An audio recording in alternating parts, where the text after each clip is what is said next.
ଖଣ୍ଡପଡ଼ା ସରସ୍ୱତୀ ଶିଶୁ ବିଦ୍ୟା ମନ୍ଦିରରେ ସ୍ୱାଧୀନତା ଦିବସ ଓ ଜନ୍ମାଷ୍ଟମୀ ପାଳିତ।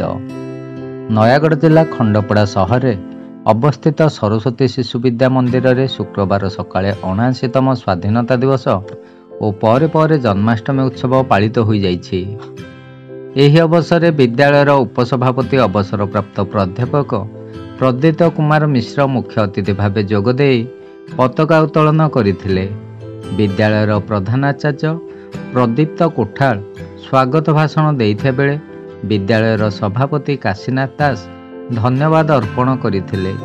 ସ୍ୱାଧୀନତା ଦିବସରେ ପ୍ରଭୁ ଶ୍ରୀକୃଷ୍ଣଙ୍କ ଜନ୍ମଦିବସ ଜନ୍ମାଷ୍ଟମୀ ପଡ଼ିଥିବାରୁ ବିଦ୍ୟାଳୟର କୁନି କୁନି ପିଲାମାନେ ରାଧାକୃଷ୍ଣ ବେଶରେ ଖଣ୍ଡପଡ଼ା ସହର ଦେଇ ରଥଗଡ଼ା ଛକସ୍ଥିତ ଶ୍ରୀ ଜଗନ୍ନାଥ ମହାପ୍ରଭୁଙ୍କ ମନ୍ଦିର ପରିଦର୍ଶନ କରିଥିଲେ। ଏହି କାର୍ଯ୍ୟକ୍ରମରେ ସରସ୍ୱତୀ ଶିଶୁ ବିଦ୍ୟା ମନ୍ଦିର ଖଣ୍ଡପଡ଼ାର ସମସ୍ତ ଗୁରୁଜୀ ଗୁରୁମା ଶିଶୁ ଭାଇ ଭଉଣୀମାନଙ୍କ ଅଭିଭାବକ ଓ ବିଦ୍ୟା ମନ୍ଦିରର ସମସ୍ତ କର୍ମଚାରୀମାନେ ଉପସ୍ଥିତ ରହିଥିଲେ।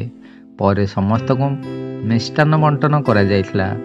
ଶିବନାରାୟଣ ଦାସଙ୍କ ରିପୋର୍ଟ, ଖଣ୍ଡପଡ଼ା ବାର୍ତ୍ତା।